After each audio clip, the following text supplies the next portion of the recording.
ശാരീരിക പരിമിതികളെ മറികടന്ന് ജീവിതത്തോണി തുഴയുന്ന തോമസ് മാത്യു ഒരു മാതൃകയാണ്. അരയ്ക്ക് താഴെ തളർന്നുപോയെങ്കിലും തളരാത്ത മനസ്സോടെ ദുർവിധിയോട് പൊരുതുന്നു ഈ ചെറുപ്പക്കാരൻ.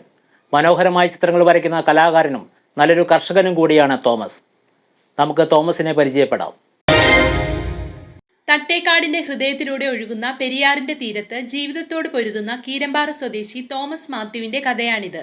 4-ാം വയസ്സിൽ പോളിയോ വന്ന് അരയ്ക്ക് താഴെ തളർന്നു പോയെങ്കിലും സ്വന്തം കൈക്കരുത്തിൽ ജീവിതം കരുപ്പിടിപ്പിക്കാനുള്ള വ്യഗ്രതയുമായി മുന്നോട്ട് തുഴയുന്ന ഒരു ചെറുപ്പക്കാരൻ.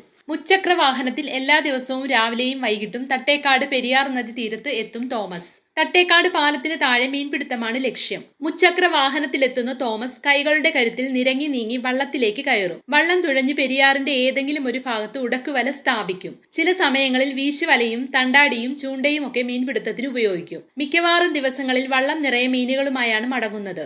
ഒന്നും കിട്ടാത്ത ദിവസങ്ങളും ഉണ്ടെന്ന് തോമസ് പറയുന്നു. മീൻപിടുത്തം മാത്രമല്ല, മനോഹരമായ ചിത്രങ്ങൾ വരയ്ക്കുന്ന കലാകാരനും നല്ലൊരു കർഷകനും കൂടിയാണ് തോമസ്. എന്നാൽ കുടുംബത്തിന്റെ ഉപജീവനത്തിനായി ഇന്ന് വള്ളത്തിലാണ് കൂടുതൽ സമയം ചെലവഴിക്കുന്നത്. ശാരീരിക പരിമിതികളെ ഒരു വെല്ലുവിളിയായാണ് കാണുന്നതെന്നും എന്തു ജോലി ചെയ്യാനും തയ്യാറാണെന്നും തോമസ് മീഡിയ 60യോട് മനസ്സ് തുറന്നു. ശാരീരികമായിട്ട് വൈകല്യമുണ്ടായിട്ട് ഇതൊക്കെ നമുക്ക് ജീവിതത്തിൽ ഓരോ വെല്ലുവിളികളാണ്. നമ്മൾ ധൈര്യം സംഭരിച്ച് ഓരോ കാര്യങ്ങൾ ചെയ്യുകയാണ്. നമ്മൾ എന്നെ സംബന്ധിച്ചിടത്തോളം ഞാൻ അത്യാവശ്യം ഇന്ന പണിയൊന്നുമില്ല, അത്യാവശ്യം ജീവിതത്തിൽ എല്ലാത്തര പണികളും നിലവിൽ ചെയ്തിട്ടുണ്ട്. എന്ത് പണിയും ചെയ്യാൻ നിലവിൽ തയ്യാറാണ്. ഇപ്പം അതിന്റെ ഭാഗമായിട്ട് ഇപ്പം നിലവിൽ ചെയ്യുന്ന ഒരു പണി എന്ന് വെച്ച് കഴിഞ്ഞാൽ നിലവിൽ മീൻപിടുത്തമാണ്. ഇത് എനിക്ക് വള്ളം നിലവിൽ നമ്മുടെ കോട്ടയം ടോണിച്ചായൻ സ്പോൺസർ ചെയ്തതാണ്. വള്ളം വലയൊക്കെ അങ്ങനെ കിട്ടിയിരിക്കുന്നതാണ്. ഞാനിപ്പോൾ മീൻ പിടിച്ചു ഇങ്ങനെ ഉപജീവിക്കുന്നു.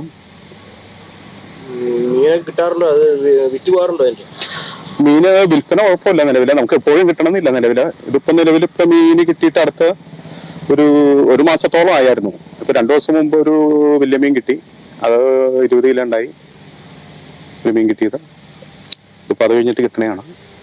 ഞാനിപ്പോ മീൻപിടുത്തത്തിലേക്ക് ഇറങ്ങിയിട്ട് സജീവമായിട്ട് ഇറങ്ങിയിട്ട് ഇപ്പൊ ഒരു 3-4 വർഷം ആയുള്ളൂ.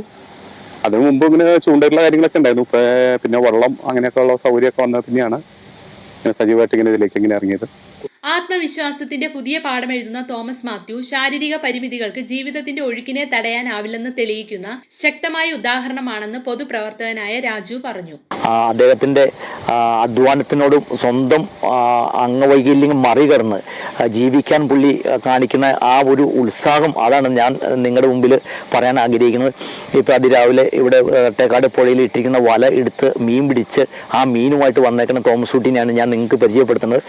ചെറുപ്പത്തിലെ അംഗവൈകല്യം വന്ന് 4 വയസ്സിൽ കാലുകളുടെ തളർന്നു പോയ സ്ഥിതിയിൽ ഇപ്പോൾ അതെല്ലാം മറികടന്നുകൊണ്ട് സ്വന്തമായിട്ട് കൃഷി ചെയ്ത് നടക്കുന്ന അദ്ദേഹം അതിരാവിലെ 6 മണിക്ക് നമ്മുടെ ഇതുപോലെ തണുപ്പുള്ള സമയത്ത് പോലും ഇവിടെ വന്നപ്പോൾ നമുക്ക് സാധാരണ പൂർണ്ണ ആരോഗ്യമുള്ള നല്ല ചെറുപ്പക്കാർക്ക് സാധിക്കാത്തൊരു കാര്യമാണ് അദ്ദേഹം ചെയ്യുന്നത്.